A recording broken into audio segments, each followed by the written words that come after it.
मैं नहीं चाहता कि बगैर सुने और सिर्फ हाउस चले हाउस न चले उस पे हंगामा हो। मैं आपके 2 मिनट लेना चाहता हूं, और ये मैं अपनी तरफ से और सिर्फ अपनी पार्टी की ही तरफ से नहीं बता रहा हूं, बल्कि जितने भी विपक्षी दल हैं उनकी तरफ से बोल रहा हूं, इसीलिए सहमति है, सब सुन रहे हैं इस बात को। माननीय प्रधानमंत्री जी तशरीफ लाए हैं, इनका स्वागत। लेकिन ये गतिरोध जो बने रहा है कुछ दिनों से, इसका कारण माननीय प्रधानमंत्री जी को आमने सामने विपक्ष की तरफ से मैं बताना चाहता हूं कि माननीय प्रधानमंत्री जी ने 8 बजे स्टेटमेंट दिया और सबसे पहले मेरा अपना अनुभव है, 3 प्राइम मिनिस्टरों के साथ में पार्लियामेंट्री अफेयर्स मिनिस्टर रहा।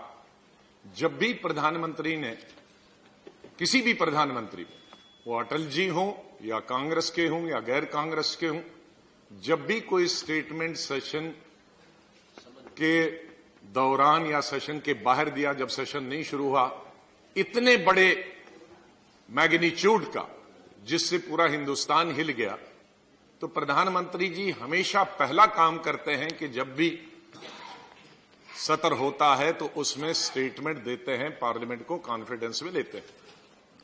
ये पहली दफा हुआ कि माननीय प्रधानमंत्री जी खुद नहीं आए, जो कि अपने आप से आना चाहिए था, और विपक्ष की मांग ये चल रही है हफ्ते दिन से, पूरे हफ्ते से मांग चल रही कि माननीय प्रधानमंत्री जी बैठे सुने। सर, लोकतंत्र का जहां तक मैं बहुत छोटा आदमी हूं, एबीसी जहां तक डेमोक्रेसी का समझता हूं, तो डेमोक्रेसी का मतलब है डायलॉग, न कि मोनोलॉग। माननीय प्रधानमंत्री जी की भावनाएं हमने जापान से भी सुनी, गोवा से सुनी, यूपी से सुनी, आगरा से सुनी, इनकी पार्लियामेंट्री पार्टी मीटिंग से सुनी। लेकिन ये तो हमारे भी प्राइम मिनिस्टर, ये बीजेपी के प्राइम मिनिस्टर नहीं है, हम सबके प्राइम मिनिस्टर हैं, देश के प्राइम मिनिस्टर, कश्मीर से लेकर कन्याकुमारी तक के प्राइम मिनिस्टर।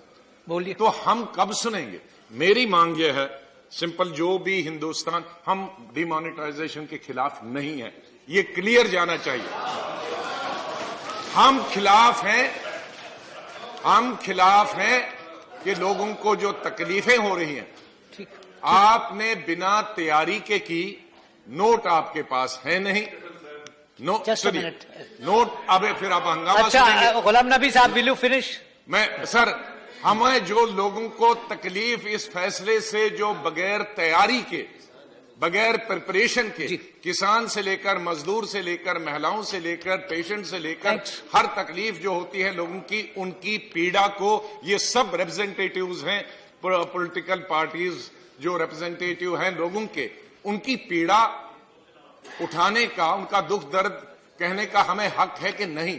हम यहां चाहते हैं माननीय प्राइम मिनिस्टर से 2 चीजें कि अगर माननीय प्रधानमंत्री जी सिर्फ क्वेश्चन आवर के लिए आए हैं और प्रधानमंत्री जी जाएंगे, मुझे अफसोस है कि अपोजिशन ने फैसला किया है, तब क्वेश्चन आवर नहीं चलेगा, हाउस की कार्रवाई नहीं चलेगी। और यदि अगर माननीय प्रधानमंत्री जी यहां सदन के अलग अलग लीडरों को सुनेंगे, डिबेट में हिस्सा लेंगे, यहां हमें संबोधित करेंगे, तो मेरी मांग होगी कि अभी 12 बजे से ही डिस्कशन शुरू हो जाना चाहिए।